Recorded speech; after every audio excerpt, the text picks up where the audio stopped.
Imagine it now, you're in the midst of the swinging 60s and watching four friends from Liverpool rocketing to stardom. The Beatles, consisting of members of Paul McCartney, John Lennon, George Harrison, and Ringo Starr, were catapulting into mainstream success with screaming girls at their door. The iconic foursome are still recognized as being the biggest band the world had ever seen, despite having ended over 50 years ago. Millions of fans around the world were left heartbroken when the band went their separate ways back in April 1970. Paul, who recently celebrated his 80th birthday, was the member to deliver the jaw-dropping news as he launched his first solo album. Get the news you want straight to your inbox. Sign up for a Mirror newsletter here. Speculations around their split have circulated throughout the years, especially of arguments and splits between the band. Fans initially blamed John's wife, Yoko Ono, and Paul's wife, Linda, but it seems problems for the Beatles started years before their breakup, when the death of their manager, Brian Epstein, left a hole at the helm of the band. Following his tragic death, Paul is said to have become the unofficial leader of the band, something that band member John admitted the band would not have continued without his efforts. He also claimed he felt Paul had only taken charge because he was concerned about launching his own solo career. However, Paul had a much different take, as artistic differences meant that the stars started to branch off individually and their focus on being businessmen was the beginning of the end.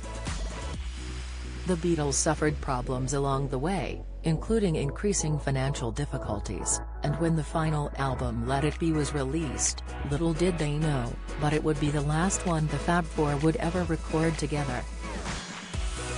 Whilst John had suggested another album with a single release just before Christmas, he wanted a key change, and that was to rid of the joint writing credits between himself and Paul. He instead proposed Paul and George wrote 4 songs each, with Ringo contributing 2.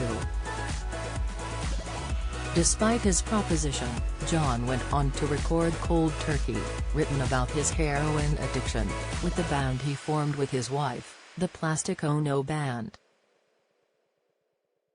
It was an unexpected success, and after performing at a festival in Toronto, Canada, John made the decision that he wanted to quit the Beatles.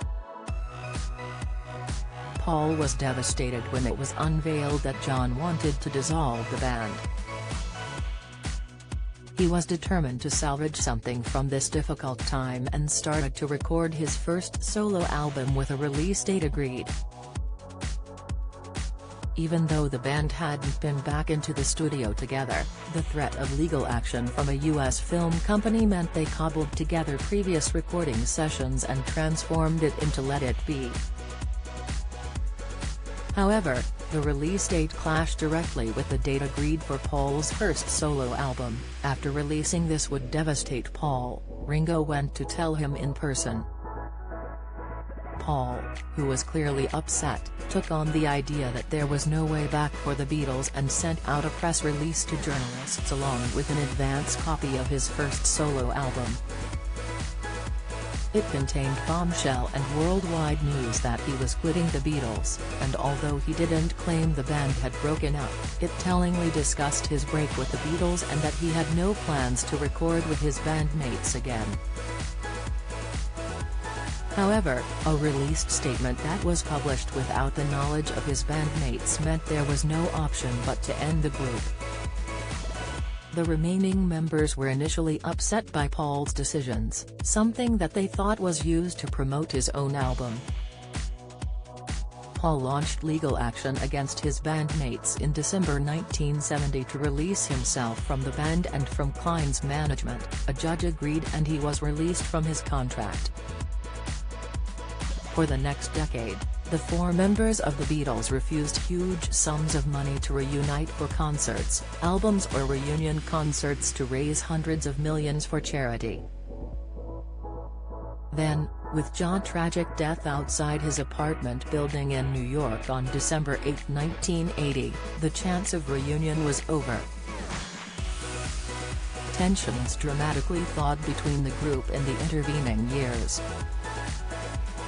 Paul and John even jammed together in 1974, and over the years the remaining Beatles have collaborated from time to time. They notably worked on the Beatles anthology in 1994 and reworked two of John's unfinished songs, Free as a Bird and Real Love. George lost his battle against lung cancer in 2001, and his former bandmate Paul paid an emotional tribute to his boyhood friend. He was a lovely guy and a very brave man and had a wonderful sense of humor.